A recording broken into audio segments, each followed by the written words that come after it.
नमस्कार, जय हिंद, जय भारत। मैं फातिमा निखत BDS न्यूज में आपका स्वागत करती हूं। आइए देखते हैं आज के समाचार। मोहम्मद राशिद कानपुर शहर के इस वक्त राना रोड पर मौजूद हैं। बहुत पुरानी कहावत है कि यहाँ ये रोड बनी है, ये ब्रिटेन ज़माने की बनी है और जैसे कि हम देख पा रहे हैं इसमें आज भी कोई खास बड़ा निशान नहीं है, कोई गड्ढे नहीं है। जैसे बनी थी वैसे ही आज भी बनी हुई है। बहुत बड़ी देन है आजकल की रोड बनती है, 6 महीने में उसके क्या हाल हो जाते हैं। खैर फिर भी हम यहाँ पर एक रुझान लेकर के आए थे। आजकल 2022 में जो है, जैसे कि आप लोगों को मालूम है, यूपी में इलेक्शन होने वाला है, तो उसके साथ लोगों से जो है मुलाकात करना था, लोगों का रुझान लेना था कि योगी गवर्नमेंट के लिए दोबारा वो क्या सोच रखते हैं। एक सज्जन बैठे हुए हमारे सामने, मैं चाहता हूँ उनसे कुछ बातचीत करूँ यूपी इलेक्शन के बारे में। भाई साहब, क्या नाम है आपका? प्रेमचंद। प्रेमचंद, ये राना रोड जो रोड बनी है कब की बनी हुई है? भाई रियल में इसका सही निस्तर तो नहीं दे सकते, लेकिन कम से कम यहाँ पर 70 साल से तो हम देख ही रहे हैं कि सही बनी हुई अंग्रेजों के टाइम की बनी हुई रोड है ये। तो बड़ा ज़बरदस्त मतलब बनी है, इसमें कोई जो खराबी नहीं आई अभी तक? नहीं, खराबी अभी तक तो नहीं आई है, ये अंग्रेजों की पीरियड की ही बनी हुई है। अच्छा, यानी 75 साल से ऊपर हो गया। जैसा कि हम देख पा रहे हैं यहाँ पर 2022 में इलेक्शन की तैयारी चल रही है। हर पार्टियां जोर शोर से अपने इलेक्शन में लगी हुई हैं और तरह तरह के हथकंडे और तरह तरह के प्रलोभन जनता को दे रही हैं। तो आपका क्या रुझान है? इस गवर्नमेंट को रिपीट करेंगे या आप इसको जो है चेंज करेंगे? क्या रुझान है आपका? देखिए, ये तो समय ही बताएगा कि क्या हो सकता है। पार्टियां तो अपनी अपनी जीत का दावा भी करती हैं और अपनी सरकार बनाने के लिए गारंटी भी करती हैं, पब्लिक को प्रलोभन भी देती हैं, लेकिन हमको तो हमारा जो अपना खुद का नजरिया है वो यही कि अब भाजपा की सरकार यूपी में तो नहीं आनी है। और कम से कम आपकी उम्र कितनी हो गई है सर? 71 साल पूरे हो गए। क्या वृद्धा पेंशन योजना के तहत आपने कोई लाभ अभी तक नहीं लिया? कभी नहीं, कोई लाभ नहीं। क्या कोशिश नहीं किया या मिला नहीं आपको? हमें चाहिए ही नहीं। हम अपने आत्मबल पर जिंदा रहना चाहते हैं, अपनी कमाई से खाना जीना चाहते हैं। बहुत सही, ऐसे लोग भारत में होने चाहिए। बहुत ज़बरदस्त, आपके लिए प्राउड है मुझे। अच्छा, एक चीज़ पूछना चाहेंगे, यहाँ पर ओवैसी जी के आने से सबसे बड़ा नुकसान किसका होगा, या ओवैसी जी का फायदा होगा या किसका फायदा होगा?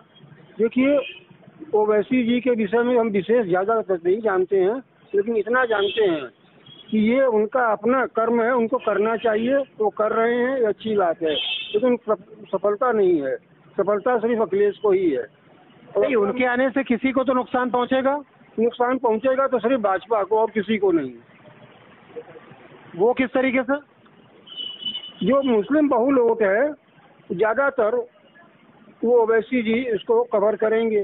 तो उससे तो समाजवादी को नुकसान पहुंचता दिख रहा है। नहीं, समाजवादी को नुकसान नहीं पहुंचेगा। वोट कटेंगे तो उसी जाएंगे ओवैसी जी को। लेकिन इसका मतलब है कि आपका कहने का मतलब है, इससे पहले जो इलेक्शन हुआ था योगी जी को जो है, क्या मुस्लिम वोट भी मिले थे? हाँ, बिल्कुल मिले थे। अच्छा। जी हाँ, बिल्कुल मिले थे। चलिए, धन्यवाद, बहुत बहुत शुक्रिया आपका हमारे को समय देने के लिए। धन्यवाद। और आगे चलते हैं। इनका साथ एक सज्जन जा रहे हैं। भाई साहब, एक मिनट, एक सज्जन जा रहे हैं यहाँ पर, मैं आपसे मिलना चाहता हूँ। क्या नाम है भाई साहब आपका? शुभ नाम? BTS news channel. BTS news channel ji क्या होता जी? क्या होता BTS न्यूज चैनल 2022 में, जैसे कि आप देख पा रहे हैं सर, इलेक्शन की तैयारी है, तो सिर्फ नजरिया जानना चाह रहे हैं कि आपका रुझान क्या है? इस गवर्नमेंट को पूरे नंबर देते हैं या चेंज करते हैं? क्या मन बनाया आपने? आपका नाम क्या है सर? प्लीज नाम बताइए। अशोक गुप्ता। अशोक गुप्ता जी, बताइए क्या कहना चाहते हैं? क्या करना चाहते हैं? 2022 में इलेक्शन में क्या सोचा है? सोचा कि जो है हो रहा, अच्छा हो रहा है, इसी को रिपीट करना चाहते हैं? रिपीट करना है। अच्छा, मतलब पूरे नंबर है आपकी तरफ से। बहुत बहुत शुक्रिया, बड़ा अच्छा लगा आपसे मिल करके। चलिए भाई, बहुत धन्यवाद। जैसे कि कंटिन्यू चल रहा है, हमारे सामने भाई साहब खड़े हैं, यूपी चुनाव के बारे में कुछ बातचीत करना चाहते थे। जी, आपका क्या रुझान है? मेरा तो आपका नाम क्या है भाई साहब? मेरा नाम कुणाल साहू है और मेरा रुझान ये है कि भारतीय जनता पार्टी स्टेट के संग संग फिर से अपनी लहर पे केंद्र में शासक स्टेट में भी वापस आएगी। रीबैक करेगी, जरूर करेगी। यानी आप संतुष्ट है योगी जी के काम से? जी जरूर संतुष्ट है। पूरे नंबर दे रहा है? पूरे नंबर दे रहे हैं। एक्चुअली में पूरे नंबर उनको थोड़ा सा हम मानते हैं कि यूपी में थोड़ा सा काम कम हो, लेकिन केंद्र की वजह से हमको अपना केंद्र भी देखना है और केंद्र में यूपी का योगदान सबसे अहम होता है। एक बार का चुनाव नहीं, आप पूरा हिस्ट्री कभी से उठा लीजिए, जब से देश आजाद हुआ है यूपी ही डिसाइड करता है कि प्रधानमंत्री कौन बनेगा। तो अगर हमारी यूपी में सरकार ना हुई तो हम केंद्र में कहाँ से लाएंगे? अच्छा, हम देख पा रहे हैं असदुद्दीन ओवैसी के आने से यहाँ पर किसका जो है नुकसान होने वाला है या किसको फायदा होगा? या असद साहब को कोई फायदा होगा यहाँ पर लड़ने से? ओवैसी साहब के लड़ने से सबसे बढ़िया फायदा अगर किसी को मिलेगा सिर्फ बीजेपी को मिलेगा और नुकसान सपा और कांग्रेस दोनों का होगा। वो इसलिए होगा, यूपी में अगर आप कहें तो अखिलेश सरकार सपा सरकार है, मुस्लिम कम्युनिटी की एक तरफा वोट गिरता है और ये है स्टेट लेवल के। ओवैसी जो है हमारे वो है सेंट्रल लेवल। नहीं तो सपा ने क्या मतलब सिर्फ मुस्लिमों का काम किया है अपने पीरियड में और किसी का नहीं किया है? नहीं, आपने पूछा ना कि वोट बैंक से नुकसान किसको होगा? नहीं वो बात सही है आपकी, लेकिन आपने कहा सिर्फ मुस्लिम का वोट जो है उनको गिरेगा और उनको जो है नुकसान होगा। तो इसका मतलब है, एक मिनट मैं पूछना चाहता हूँ कि पिछले 5 साल में क्या अखिलेश यादव ने इस लायक काम नहीं किया कि उनको यहाँ का जो है उनकी बरादरी का वोट मिल सके? क्यों नहीं सर, ऐसा कुछ नहीं। अखिलेश यादव ने काम बहुत 2.5 साल में बहुत अच्छे करे थे, लेकिन सर बाप होता है, बेटा बेटा होता है। नहीं तो आपकी अगर दोनों में तुलना की जाए तो आप किसको ज्यादा परसेंटेज देंगे? अगर स्टेट लेवल की बात करें सर, देखिए स्टेट लेवल की, हाँ, अगर आम आदमी के जरिए से बात करें तो उसने अखिलेश सरकार ने बहुत अच्छा काम किया था, लेकिन अगर आप पूरे उसको देख के चलें तो उस हिसाब से जो केंद्र सरकार ने जो काम किए पिछले, जब से देश आजाद हुआ तो वो काम किसी ने नहीं करा, तो वो तो भाजपा की टीम है ना। नहीं मैं तारीफ करता हूँ नरेंद्र मोदी जी की, हमारे प्रधानमंत्री है।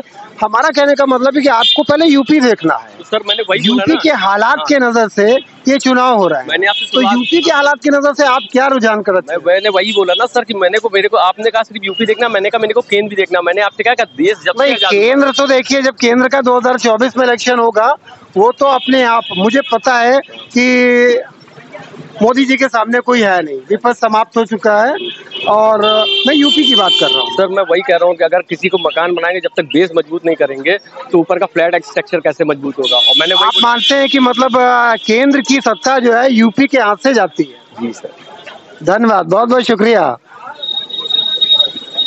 एक साहब और है हमारे पास में, एक दुकानदार है, मैं चाहता हूँ इनसे भी कुछ रुझान लूँ। भाई साहब आधा क्या नाम है आपका? राजा खान। राजा खान, जैसा कि 2022 में यहाँ पर इलेक्शन का माहौल है, उस बारे में आपका क्या रुझान है? इस गवर्नमेंट को आप रिपीट करना चाहेंगे, बदलना चाहेंगे, इससे संतुष्ट है या नहीं है? इनको बदलना चाहेंगे हम तो। ऐसा क्यों? क्योंकि मेरे तरफ जो कैंड में रास्ताएं हैं, रोटें हैं, उस पर कोई कार्रवाई नहीं हुई है। जब योगी जी आ रहे थे उसके 2 दिन पहले इतनी तगड़ी कार्रवाई हुई, उसको देख के मैं जल गया हूँ।